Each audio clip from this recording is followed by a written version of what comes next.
admit it, ladies, we're never satisfied with our closets. But maybe it's not about buying more, but editing down our closets to make getting dressed both fun and easy.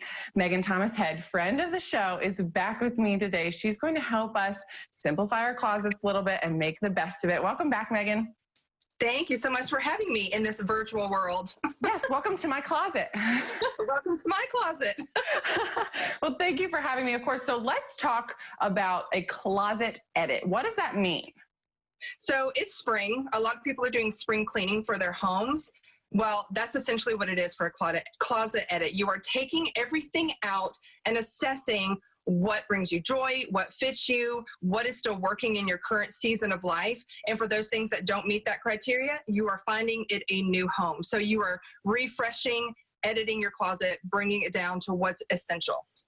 I love that, because we do have to do a changeover from our winter wardrobes to our spring wardrobes. We've got nothing but time on our hands right now. So Yes. Do we need a professional's help to do this, or can we just enlist the help of a friend on a Zoom call? You know what? Professionals are great. They're so knowledgeable, but you don't need that. You can save the time and the money, do it yourself. You know, there's just like a quick checklist of things that you can run through that I'm going to share with you today that you can go through and nip this in the bud, and you're done, and your closet is nice and organized and fresh. We want to do this correctly. So there's a couple things we need to make sure we have. We need to have plenty of time.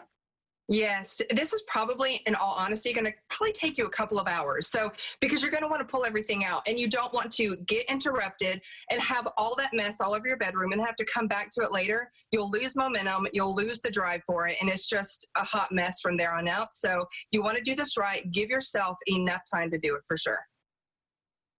One of the big things that's going to take a lot of time is I actually have to take everything out of my closet. Yes, I know that seems daunting, but it will be worth it, because one, you really want to see the square footage you've got going, that closet real estate you're working with. So, and that's hard to see when you've got everything still in here. And by taking everything out, it makes you edit each piece. It makes you assess what is important for each piece. Okay, so we've got the time, we've cleared everything out. How do we know what to keep, what to toss, or what to donate? So you're going to want to ask yourself two questions. One, does it bring you joy? And two, does it actually fit your body in the current season of life, like we talked about before? So bring you joy, and does it fit? Now, if you can answer yes to both of those two things, then the likelihood of it staying in your closet is good, is really good. But if you can't answer yes to those two questions, sorry, it's got to go. Tough decisions will be made in our closets during this quarantine. Absolutely. So we've narrowed it down to our favorite pieces. How can we make sure we get the most out of the pieces that we've chosen to keep?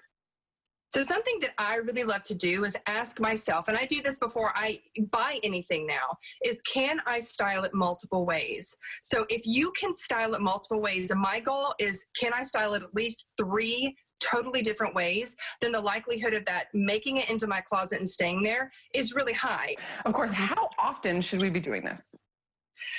I hate to tell you this, but you're probably going to want to do this a couple of times a year. And you got to think about the changing of the season. So a lot of people, depending on their closet size, they totally take their spring and summer to a new location when they bring in their winter and fall. So that change of season, that's a good point of reference to tell you it's time for me to really evaluate what's in my closet. Thank you for all the advice, Megan. Of course, I've got a lot of work ahead of me, so I appreciate the help. Thanks again, guys. If you missed any of this important information, be sure to check out mycarolina.tv.